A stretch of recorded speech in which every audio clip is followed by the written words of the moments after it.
We are on High Bank Fury, the podcast. I'm Roy J. Akers with Dustin Long at NBC Sports and Bob Francis at GoFullThrottle.net. Fellas, the NASCAR schedule is going to be out anytime. I talked to Mike Ford less than a week ago, and he said it would not be out in time for the podcast tonight, but they think it'll be out in time for next week. But then again, Dustin, you've already written some articles on it. We're going to find out about that in just a moment. Bob, what do you hope happens on the schedule next year? Because I know Phoenix is a concern since they're moving to finals in 2026 back to Miami Homestead.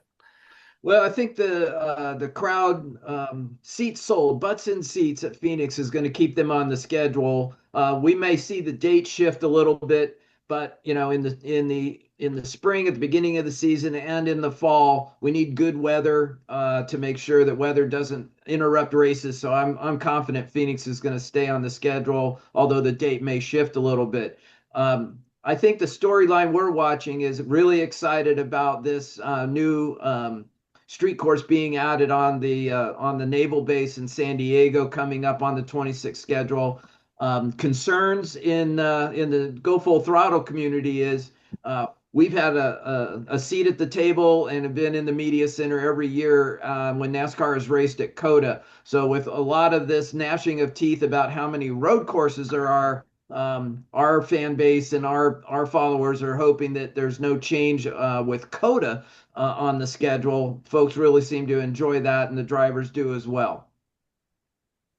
Dustin. Yeah, I think Coda, unless something happens, I anticipate Coda being back on the schedule. And again, I think they'll drop one road course, and that'll be Mexico City being dropped off for next season, and just not being able to get it right on the schedule where they wanted it. And a lot of the teams talked about some of the travel issues. I mean, it was very difficult this year in going from Michigan to Mexico City to Pocono.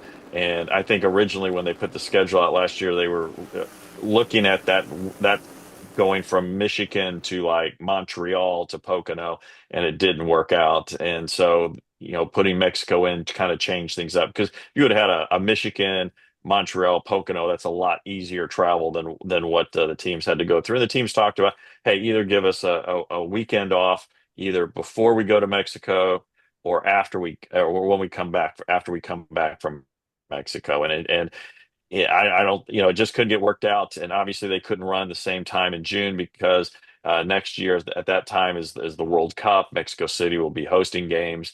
And so the focus will be on that. So look, it's I would expect Mexico City to be back on the schedule potentially by 2027. You could see the Chicago street race back in 2027, and then it'll be interesting to see what happens, because then you get a net gain of one over what the 2026 schedule will be. So with all this talk about, hey, are there too many road courses? Will NASCAR cut one back? And might that impact COTA? But I wouldn't look at that until 2027.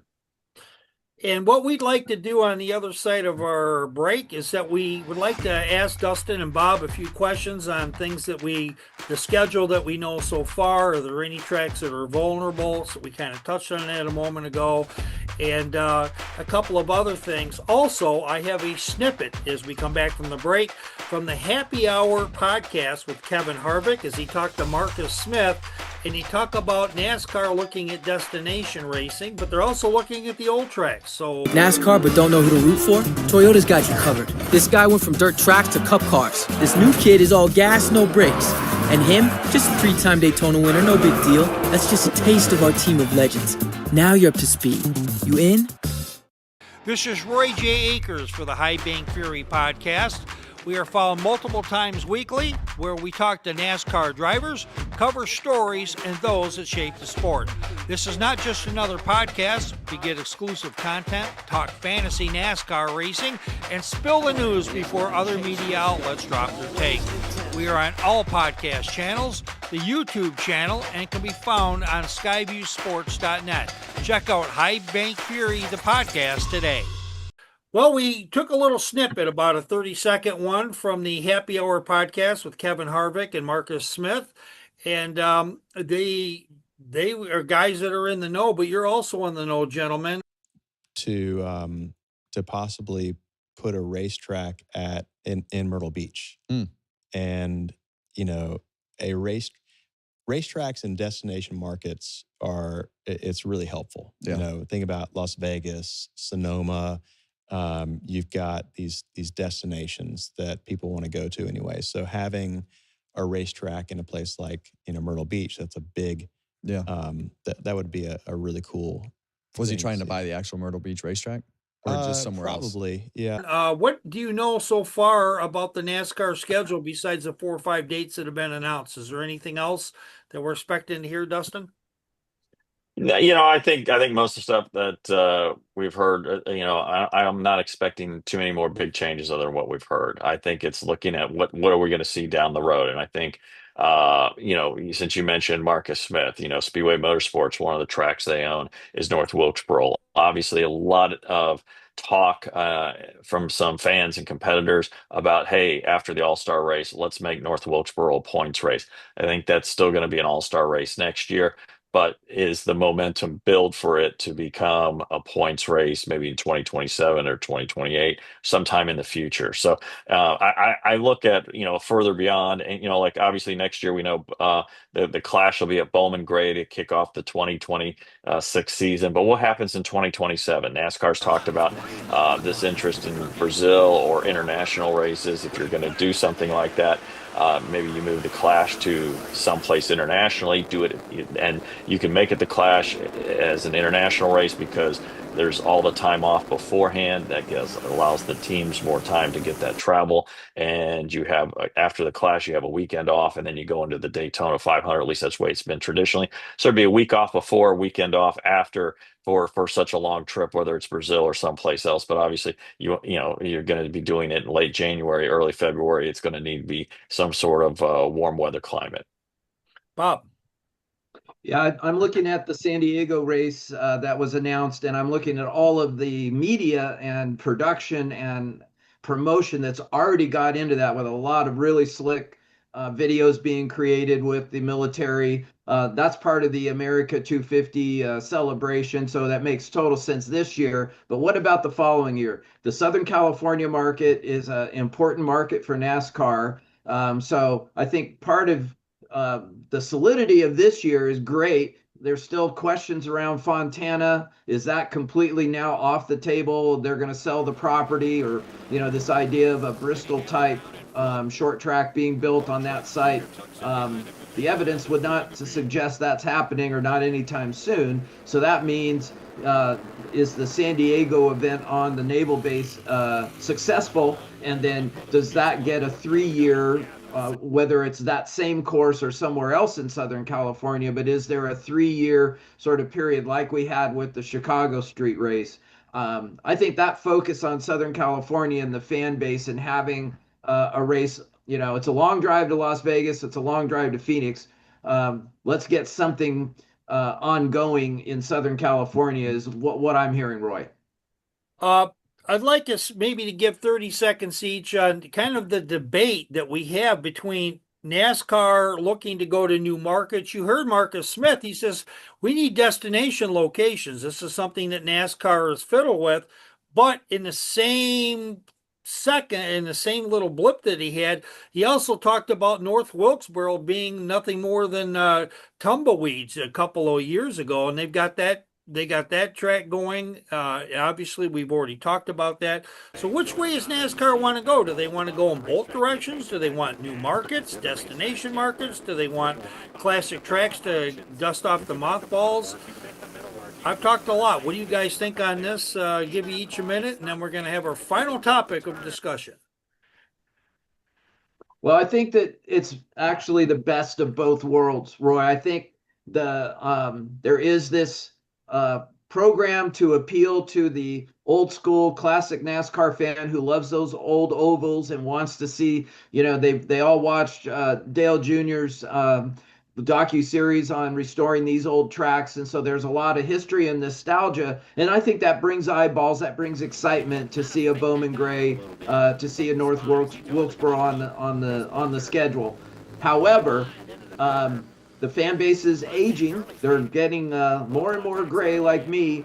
And so this concept of expanding into new markets and these destination circuits, especially street circuits, where you can bring the race to the fan base in these new markets, I think will also be part of the program moving forward. Yeah, I think I think Bob said it perfectly. It's the best of both worlds. I mean, you look at old school, and as he mentioned, Bowman Gray, North Wilkesboro. Hey, remember Rockingham came back on the schedule, and the Xfinity and the trucks. Again, it's all about how much the fan base supports. If presuming Rockingham's back on the schedule for the Xfinity and trucks for year two, that if the fans don't fill it up and don't support it, then there's no argument to make it a cup event.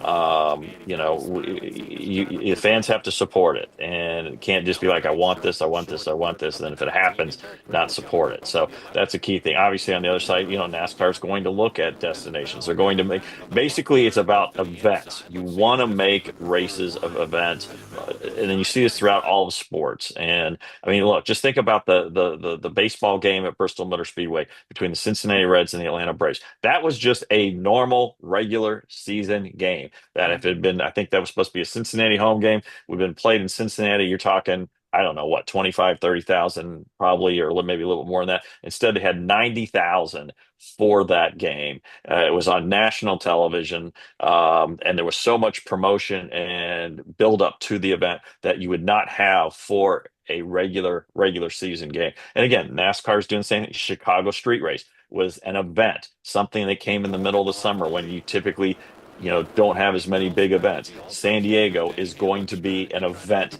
next year. And, just like, Bowman Gray was an event this year to kick off the season. You start off with Bowman Gray as an event. And again, a place that holds only 15,000, but it was a lot of interest in it. And you saw the excitement around that race and that event, and then you have built up momentum for the Daytona 500, and it's things like that, and trying to marry those things together at what NASCAR is trying to do with the schedule.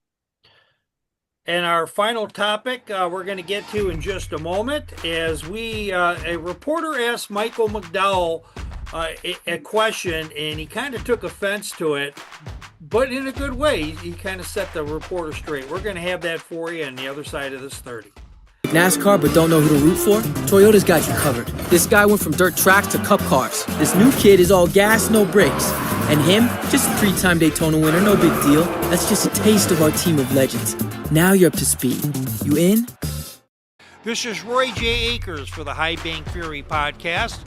We are followed multiple times weekly, where we talk to NASCAR drivers, cover stories, and those that shape the sport. This is not just another podcast. We get exclusive content, talk fantasy NASCAR racing, and spill the news before other media outlets drop their take. We are on all podcast channels, the YouTube channel, and can be found on skyviewsports.net. Check out High Bank Fury, the podcast, today. And what the question was is that basically, you were there, Dustin, for this. They asked a question: what are you going to do if you don't make the playoffs, Michael? Remember, he said we're going to make it's playoffs or bust. When Michael McDowell heard from a reporter, he says, what are you going to do if you don't make the playoffs?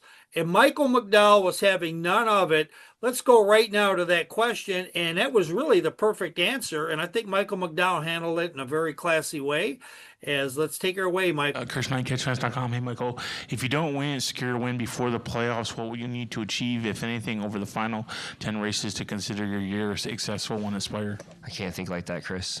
I have to win. We'll worry about that in 3 weeks if we don't, but I just can't think like that. We know what we have to do, and we have to do it. And if we don't, then we'll get to that stuff when we get to it. But, yeah, right now you just got to win. What did you think, Dustin, when you heard that question? Was that the perfect answer that McDowell could have had? Well, you have to think about, you're going to make the playoffs. You can't think what ifs at this point.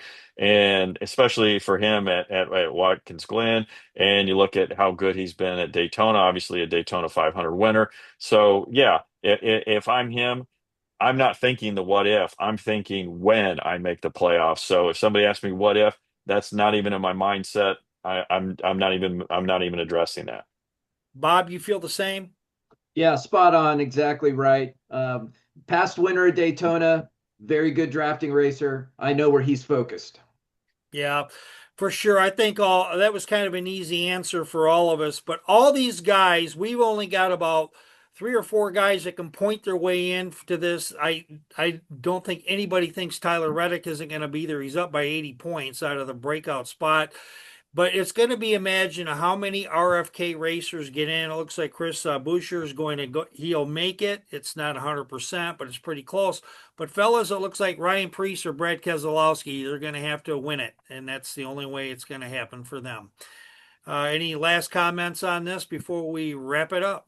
Hey, Preece is a bulldog on short tracks. Look for him to really dice it up a bit here at Richmond. Yeah, there's a lot at stake for a lot of drivers, and they have to win to get in. So it should make the next 2 weeks really exciting. For Dustin Long at NBC Sports, Dustin, once again, tell us how we can read you as you have content all week long.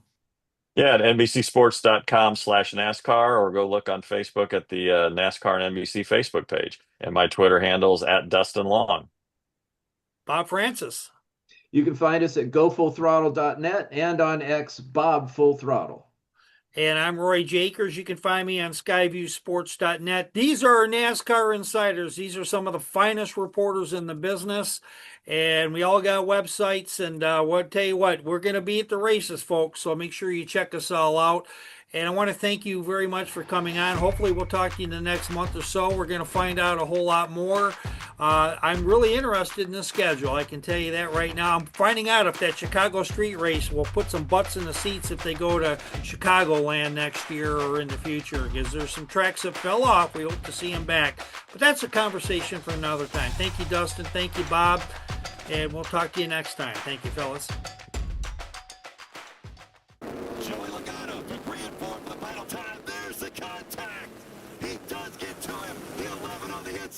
He gets into the wall. Dylan's gonna win it as a line.